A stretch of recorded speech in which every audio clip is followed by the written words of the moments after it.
You want answers? I think I'm entitled to. You want answers? I want the truth! You can't handle the truth. Hey everyone, welcome back to the Prepared Mind channel. It is 0:30 and we're busting out of the bunker. Well, it's Christmas. It's the season of hope, the season of giving, the season of miracles, but it's not the season of safety or peace or anything else. Woo! I hope you had a great evening. I hope you're having, as much as can be possible, a very Merry Christmas. Folks, it's just not that world anymore. And I know that violence has always been present, and crime has always been present, and corruption has always been. I get it, it's always been that way. But is it worse today? Now, if you're one of the protected people, one of the beloved, well, hell, the president will even get you out of Russian prison by trading the merchant of death, right? International arms dealers for your little ass, right? Your school will protect you from all the big bad bullies who might, say something about you being a fruitcake. Right? There's safe spaces for everyone in the Democrat world, but no, folks, not for you and I. Not a chance. Well, we got a nice little story to kind of make the point. And it's the Christmas season, and I wish this was the good news channel where all we do is discuss pretty things, right? Well, grab your teddy bear, right? Get your security blanket and listen to this.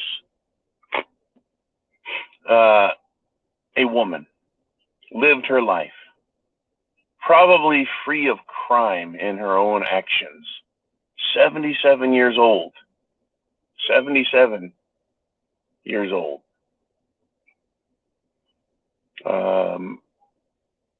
Looks like she walked out into her garage and gets stabbed to death because a thug, a punk, a piece of scum who is known to the police, has a criminal record, and is out yet again, decided he wanted to steal her car. Now, this woman, folks, lived in an upscale, secure community, a gated community. Right? I'm sure she had her house locked. I'm sure. In a gated community, do you just leave your doors wide open and the keys to your vehicles laying around? No, probably not. And I've been in a few nicer communities before, and people have doors that lock automatically after a few minutes. Security cameras everywhere. Yet none of that really keeps you safe. It's a deterrent.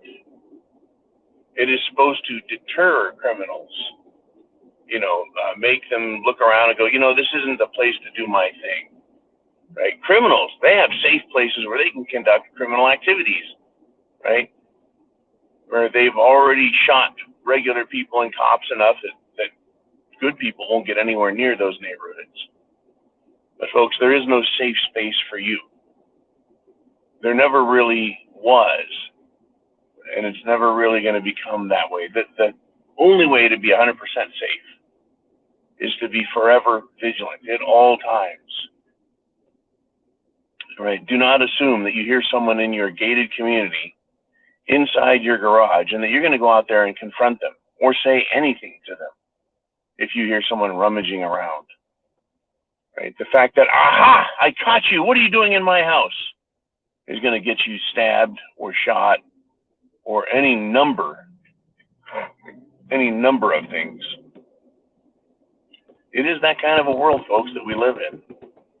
Are you prepared to deal with that? Once again, people are not starving to death. Right? Food shortages, well, they may be coming. Increased food prices, oh, they're here. They are here. Gasoline, energy problems, you bet. It's inescapable. Inescapable. Oh, man. All these things are present.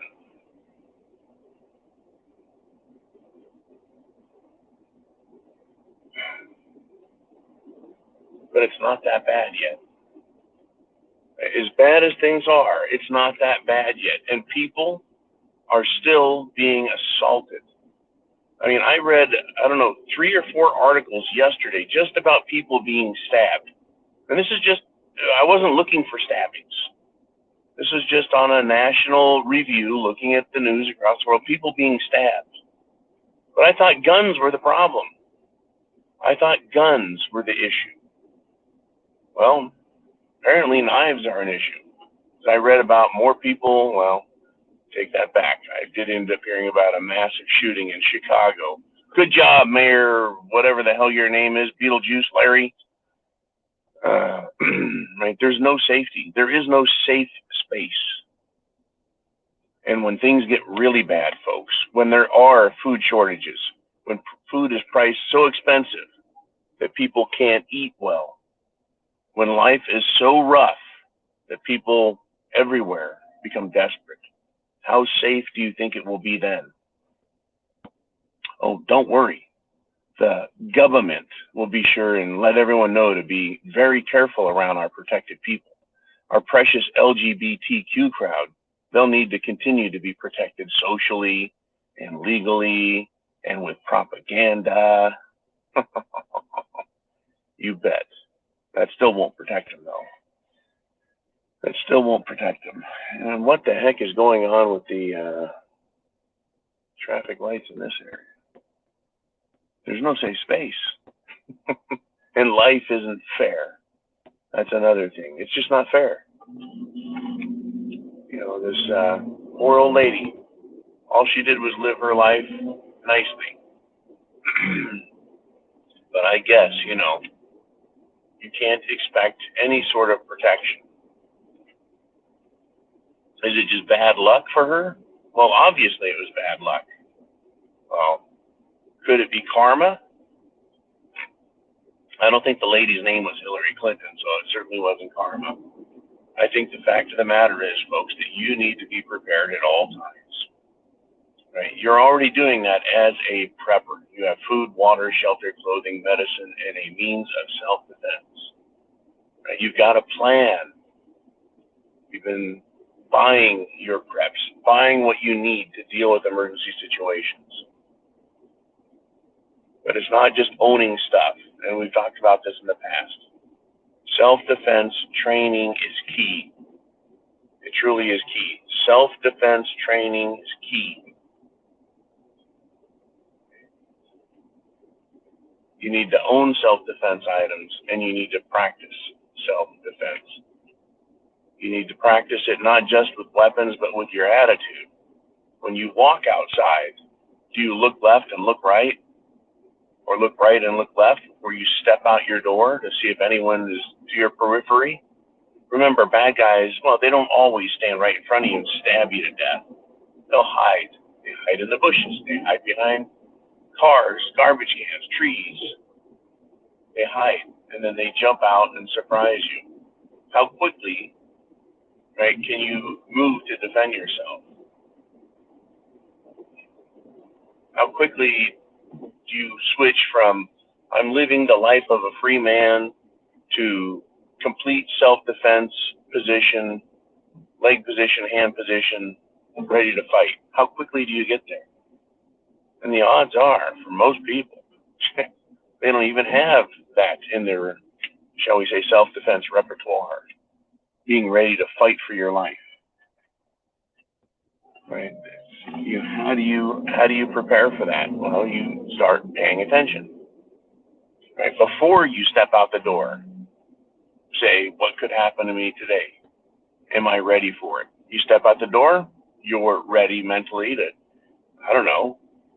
gouge someone's eyes out, bite their ear off, or pull your Smith & Wesson.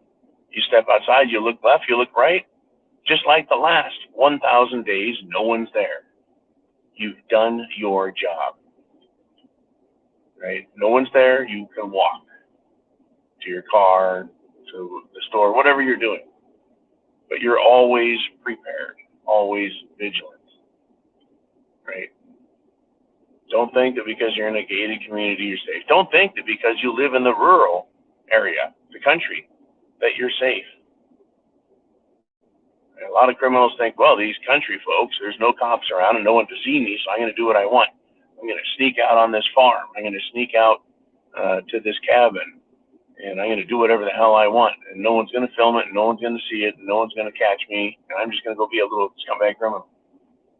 You're not safe anywhere. You need to be prepared everywhere you go.